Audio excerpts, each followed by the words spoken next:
From Hollywood, it's time now for Johnny Dollar. You smell smoke, Johnny? What'd you say?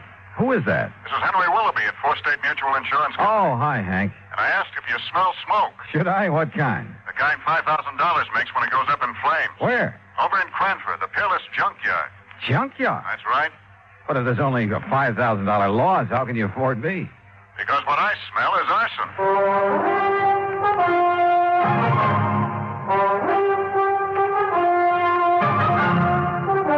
Bob Bailey in the exciting adventures of the man with the action-packed expense account.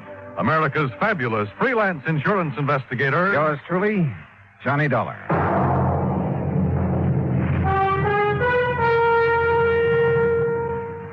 And now, Act One of Yours Truly, Johnny Dollar.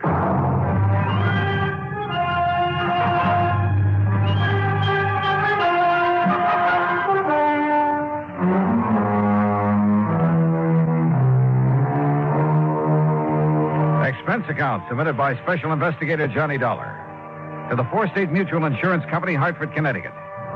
Following is an account of expenses incurred during my investigation of the Peerless fire matter.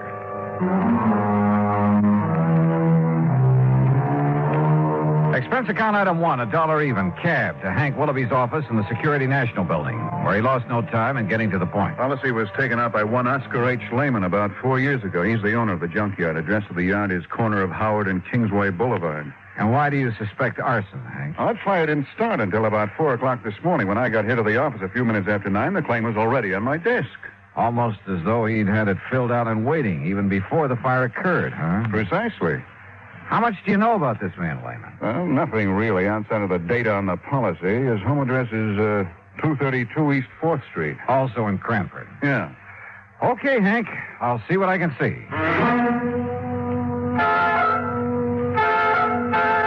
Item 2, 40 cents phone call to make sure the suspect, or at this point, I guess I'd better call him the client, to make sure he'd be around for questioning. Here speaks Oscar Lehman. Mr. Lehman, this is Johnny Dollar representing your insurance company.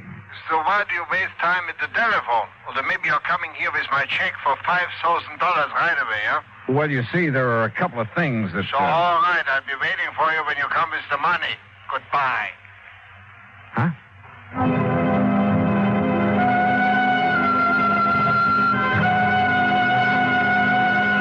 Item 3, $1.20 for a train ticket to Cranford.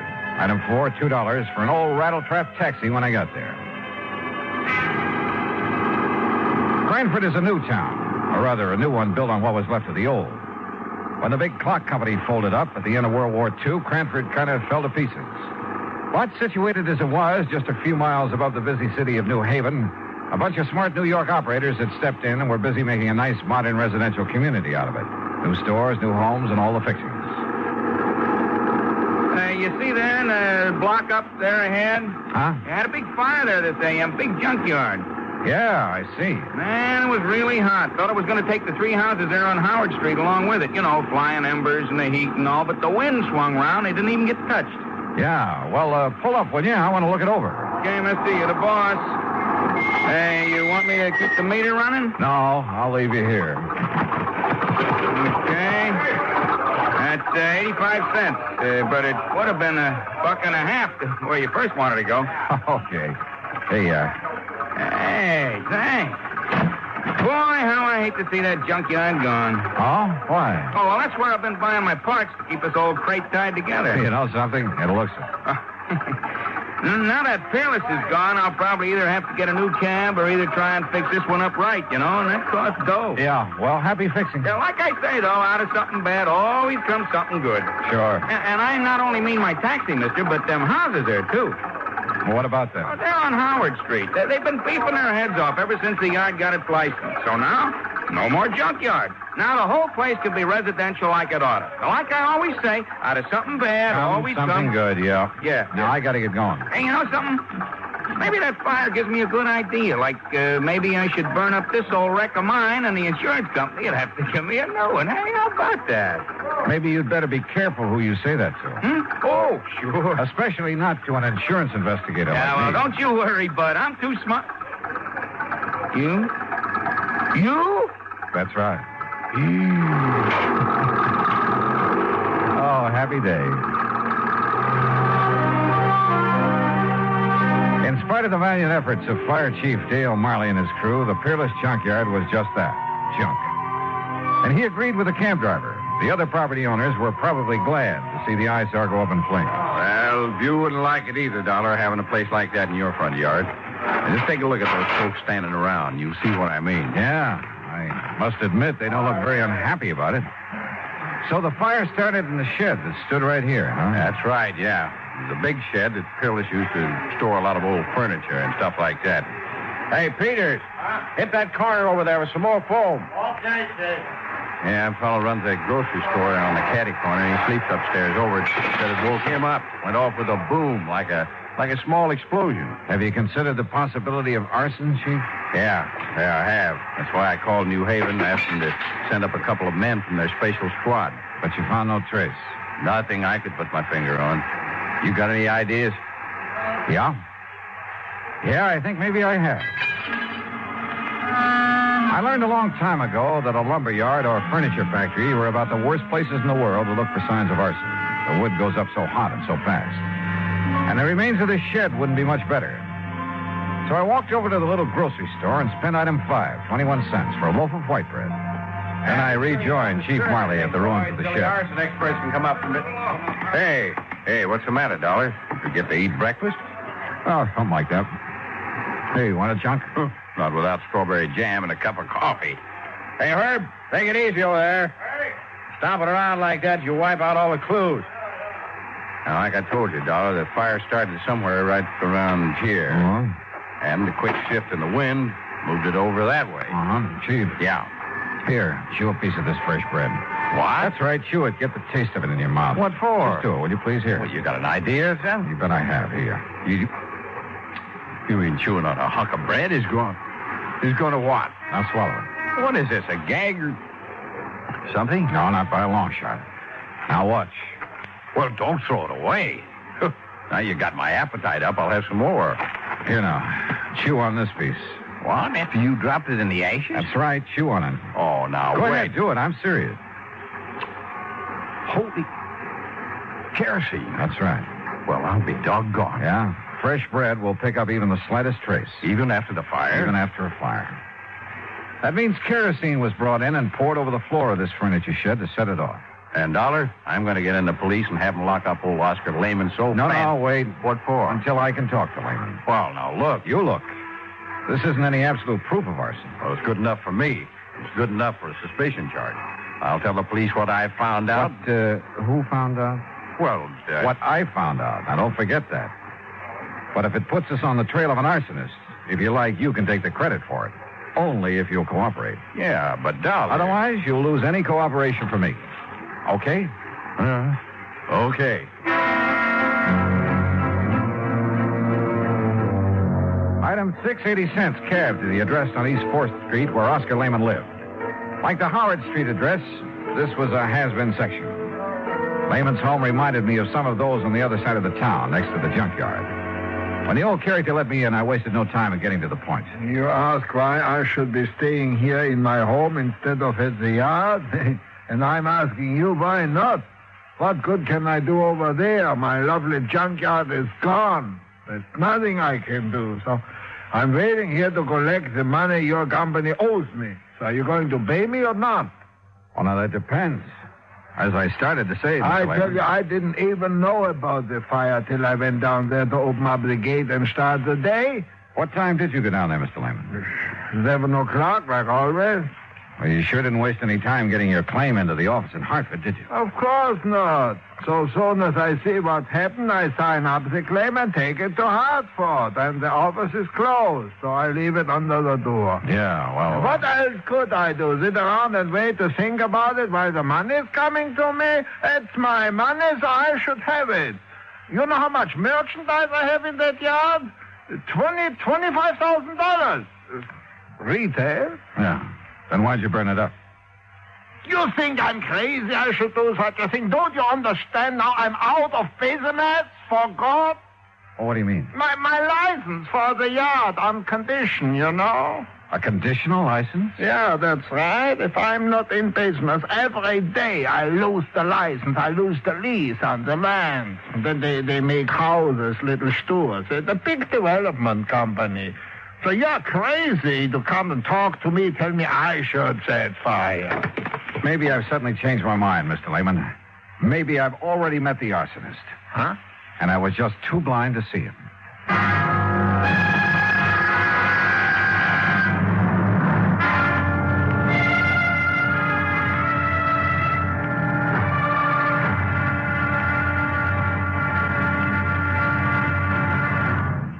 Act Two of yours truly, Johnny Dollar, in a moment. And now, Act Two of yours truly, Johnny Dollar, and the Peerless Fire Matter.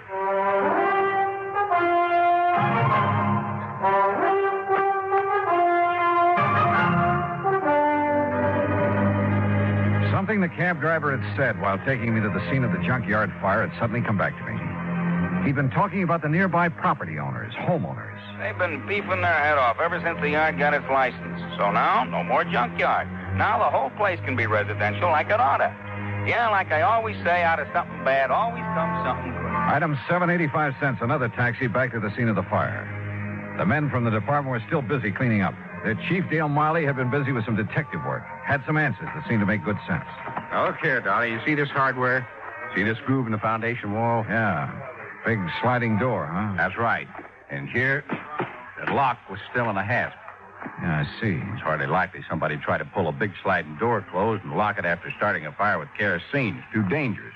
Unless he used a wick of some kind. Yeah, but look here. On the side that faced Howard Street. Street? I just call this an alley. Yeah, pretty narrow from the old days. Now, look here. Well, it's window glass. Right. Yeah, there was a window here. You see, here's the two parts of the catch from it. The catch was open. Yeah, but the question is, was it open from the inside or outside? And I think I've got the answer. Look across the street. So?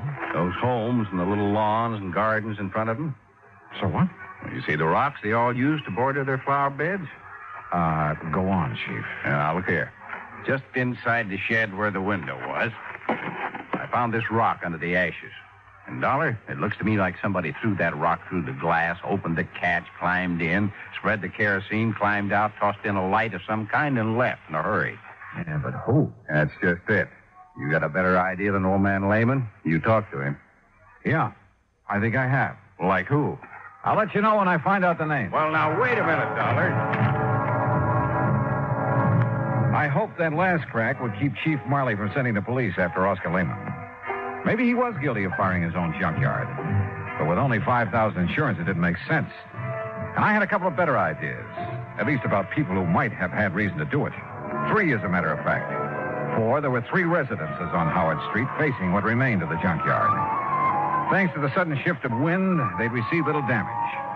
I walked down the short length of Howard Street to the first old house. The name Howard McNeil was on the little metal mailbox. Yes, well, what is it? Mr. McNeil, I'm Johnny Dollar, insurance investigator, looking into this junkyard fire. This is a fine time to come around selling insurance after the fire's out. You should know better, young fellow. No, you misunderstood me. I'm Why, not do selling. you know what would have happened if that wind hadn't changed? It would have set this whole block on fire. That's what it would have done. Would have burned us all out. We'd have been helpless. Yes, Mr. McNeil. Especially that poor widow lady, Miss Cummings, down there in the third house right across from the shed where the whole thing started. Mr. McNeil, Yes? I'm not here to sell insurance. I'm investigating the fire, understand? Well, don't. What's that? You can stop right now. Just leave things as they be. Don't you know that fire was a blessing? I'm not quite sure I said blessing. That fire was the finest thing that's happened around here in years. Oh, you like its having happened, huh? You just bet I do.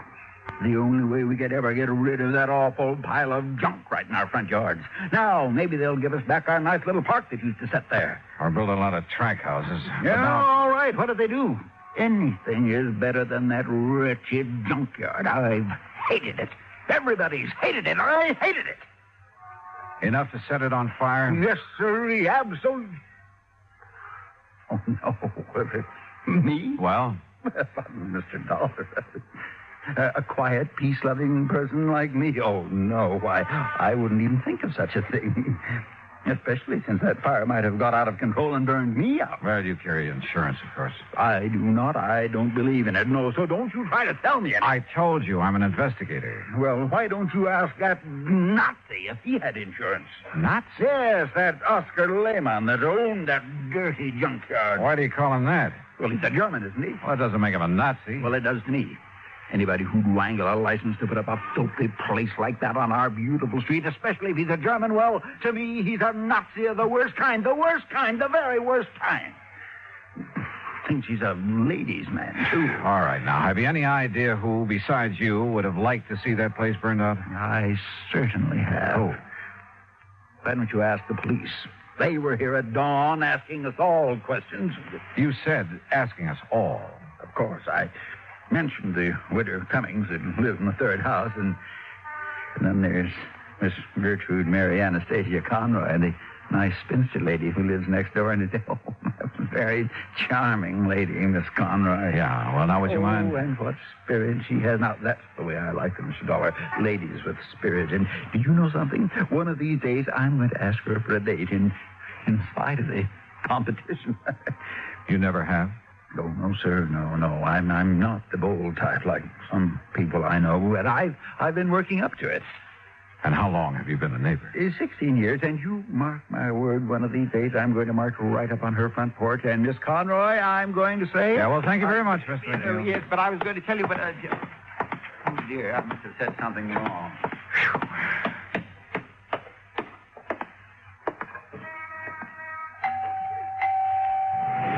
And what the devil is it you'd be wanting? Miss Conroy? That's right. And don't you see the sign beside the door? No peddlers, no solicitations. So be gone with you. I'm busy clearing the smoke out of my house for that awful fire this morning. Well, that's what I'm calling about, ma'am, that fire. I'm an insurance investigator. Investigator, huh? Oh, now, just a...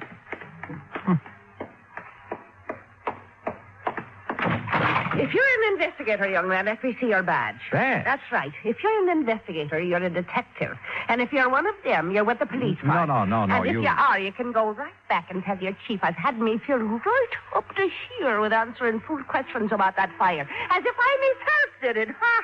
Oh, did you? For years now, I've connived and connipted how to get that terrible, dirty, filthy junkyard out of this neighborhood.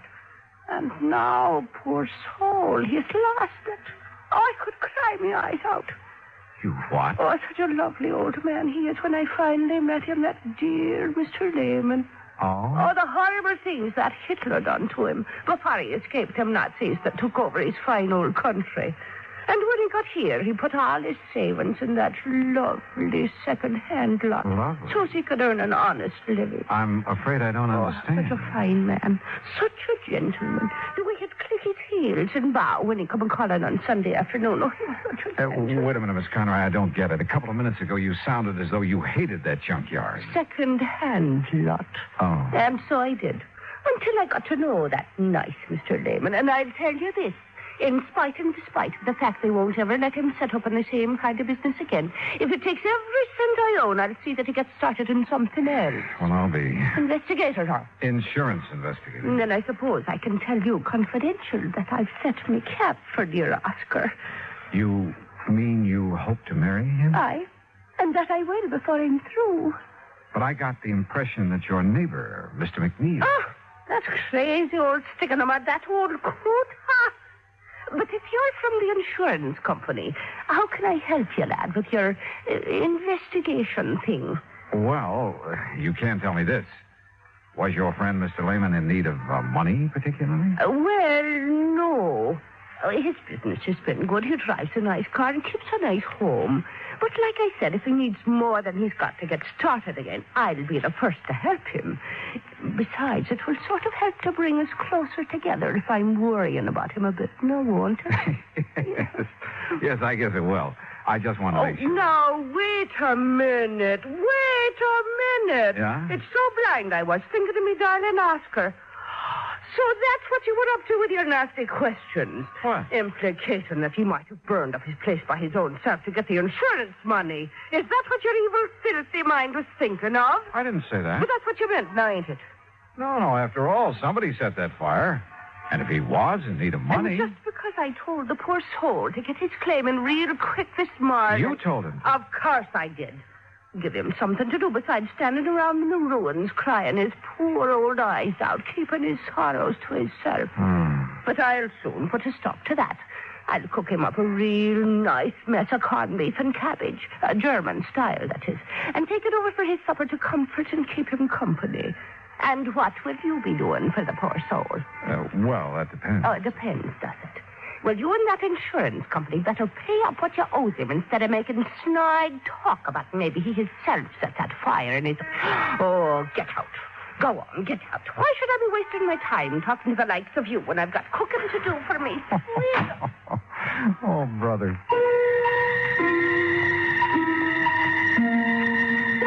This was turning out to be the most offbeat insurance matter I ever handled. Well, there was only one suspect left. The woman living in the third house opposite the shed where the fire had started. The widow Cummings, McNeil had called her. I went up on the porch, rang the doorbell. And again.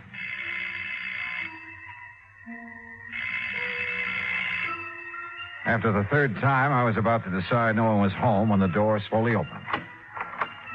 And just inside the door, in a wheelchair, sat a little old lady, pale, gray-haired. Her face reflected years of pain and worry. I've been waiting for you to come, Mr. Dollar. You know who I am. I overheard you at my window when you talked to Mr. McNeil and Miss Conroy. Listening to the neighborhood is the only thing I have left these days, tied down as I am to this wheelchair. Yes, I see. I'm sorry. Come in and sit down, please. Thanks. There's, no one to take care of you here? Only Rudolph, who does as little as he dares. And you must take him away, Mr. Dollar. Rudolph? My stepson, who keeps me here, waits for me to die. What? Not even a rest home where I'd have care and friends, but here to die. He'd help me die, too, if he dared, because of the money. What money, Mrs. Cummings? That my husband left me. A lot, Mr. Dollar. And this Rudolph wants to get his hands on it? That's all he wants. That's why he wants me dead.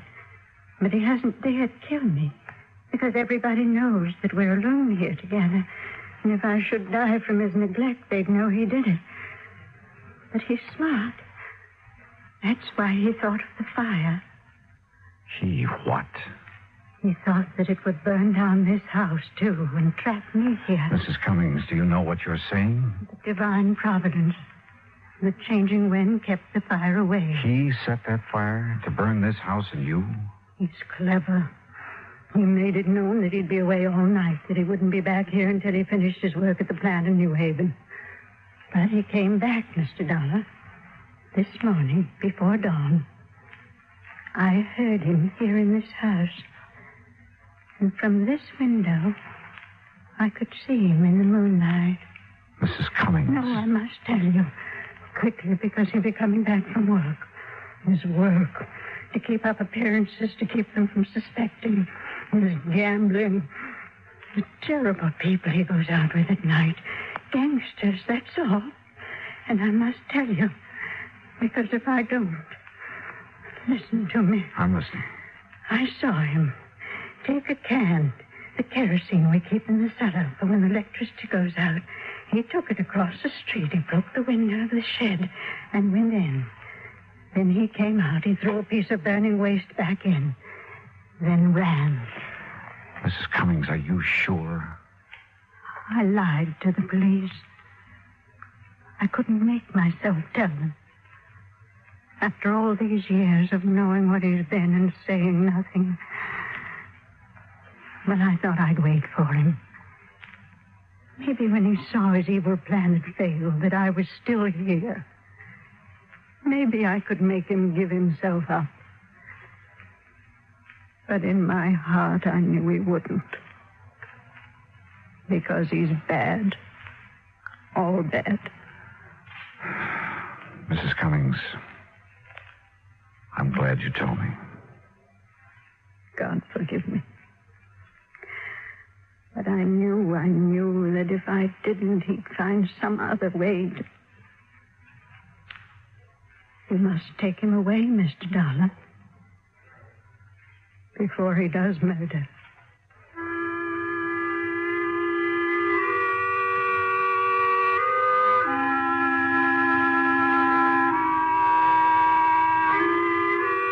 Expense account item 8, $10, board and room.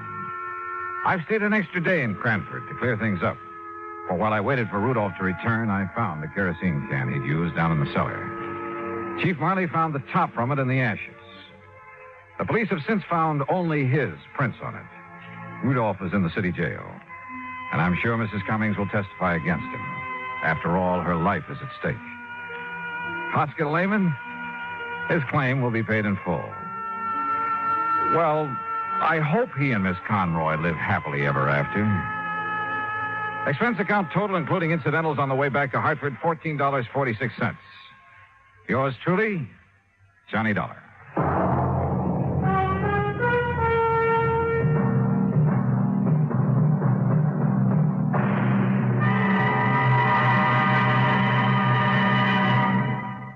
Now, here's our star to tell you about next week's story. Next week, exploration in the high Sierra country of California.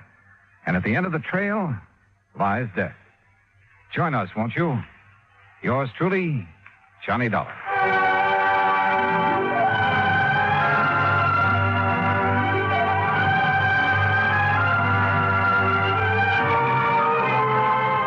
Yours truly, Johnny Dollar, starring Bob Bailey, originates in Hollywood. It is produced and directed by Jack Johnstone, who also wrote tonight's story. Heard in our cast were Virginia Gregg, Peggy Weber, John Stevenson, Herb Vigran, Hans Conried, Forrest Lewis, and Parley Bear. Musical supervision is by Amerigo Marino.